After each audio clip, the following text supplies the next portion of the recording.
आज हम आपको महाकुंभ 2025 के एक चमत्कारी पहलू के बारे में बताने जा रहे हैं। नागा साधुओं के 17 श्रृंगार और उनकी चमत्कारी शक्तियों की कहानी।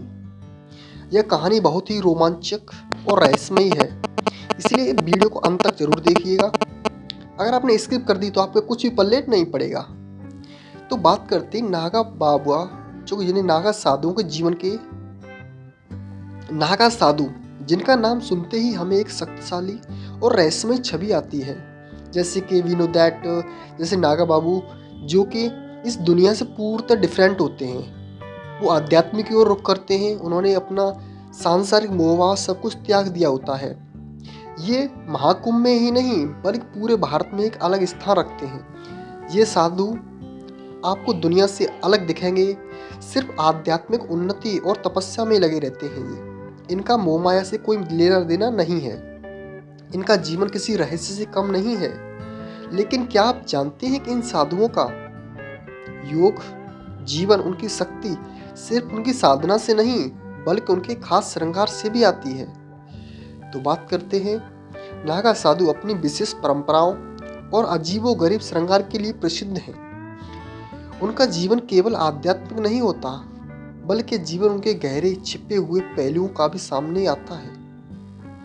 अब बात करते हैं जो कि उनकी जो फेमस कहानी है, श्रृंगार की अनसुनी कहानी, ये क्या है। बात करते हैं महाकुंभ में नागा बाबू स्नान करने से पहले 17 विशेष श्रृंगार करते हैं। 17 और ये श्रृंगार उनकी आध्यात्मिक शक्ति, तपस्या और शिव के प्रति श्रद्धा का प्रतीक होते हैं। तो आइए जानते हैं 17 श्रृंगार आखिर होते क्या हैं। पहला स्नान है भस्म स्नान। भस्म स्नान, नागा साधु अपनी शरीर को राख से ढकते हैं। इसे भस्म स्नान कहा जाता है, जो उनके शरीर की पवित्रता और मृत्यु के डर से मुक्ति का प्रतीक है। यह एक तरह से आत्मा की शुद्धि का माध्यम है। अब दूसरा आता है जलाभिषेक। इसके बाद साधु गंगा के पवित्र जल से स्नान करते हैं। यह जल उनके शरीर और आत्मा को शुद्ध करता है। जो गंगा का पवित्र जल होता है उसकी बात की जा रही है यहाँ पर। जो गंगा के जल को दुनिया भर के लोग पवित्र मानते हैं, इसी कारण वो भस्म स्नान के बाद जलाभिषेक करते हैं। उसके बाद चंदन का लेप। साधु अपने माथे पर चंदन का तिलक लगाते हैं, जो शिव के प्रति भक्ति का प्रतीक होता है। चंदन का तिलक ठंडक और शांति का प्रतीक भी होता है और यह आध्यात्मिक जागरूकता को बढ़ाने का काम करता है। उसके नेक्स्ट है त्रिपुंड।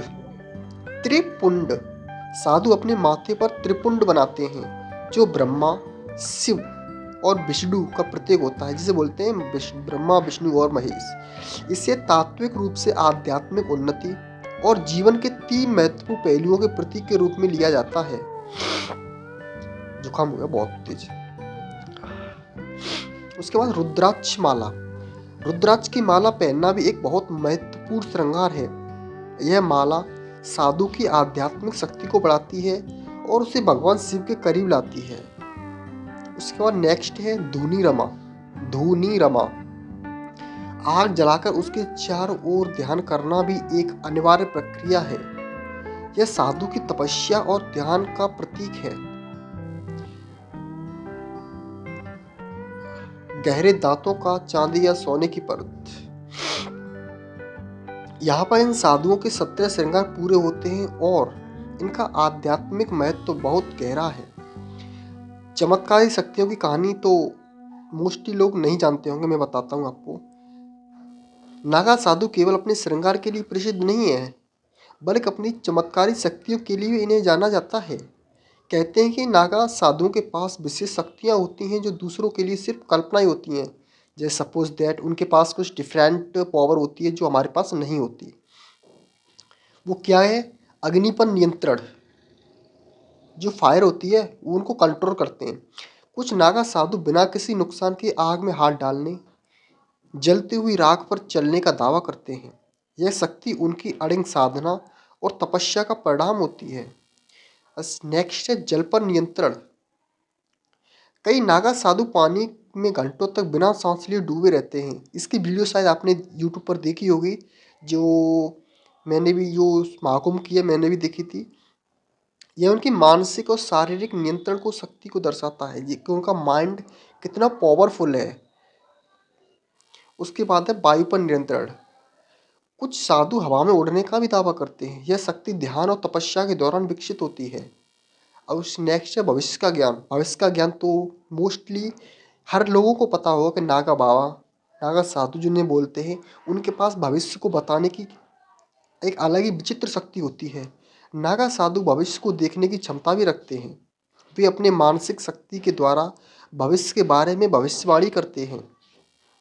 अब बात करते हैं जो महाकुंभ है उनमें नागा बाबा, जो नागा साधुओं का महत्व क्या है, वो महाकुंभ में ज़्यादातर क्यों दिखते हैं। महाकुंभ में इन नागा साधुओं का विशेष स्थान होता है। जैसे कि बहुत से लोगों का अलग अलग स्थान होता है। जैसे कई लोग, कोई अगर कहीं मेला है तो कुछ लोग वहाँ जाएंगे, अगर 10 साल बाद तो 10 साल बाद वहीं जाएंगे। ऐसा उनका विशेष स्थान होता है। हर साधु हर बार पहले स्नान करते हैं और इन्हें अधिकारियों के रूप में देखा जाता है। इनकी उत्पत्ति महाकुंभ के संग्रम वातावरण को शुद्ध करती है और ये पूरे मेले में सकारात्मक ऊर्जा का संचार करते हैं। तो दोस्तों, नागा साधुओं का सत्र श्रृंगार न केवल एक धार्मिक परंपरा है, बल्कि वे हमें जीवन के गहरे अर्थ और आत्मा की शुद्धि का संदेश भी देते हैं। ये साधु हमें सिखाते हैं कि असली शक्ति बाहरी नहीं बल्कि हमारे भीतर ही होती है। अगर इस वीडियो आपको पसंद आई तो शेयर लाइक करें, चैनल को सब्सक्राइब करें। मिलते हैं नेक्स्ट वीडियो में।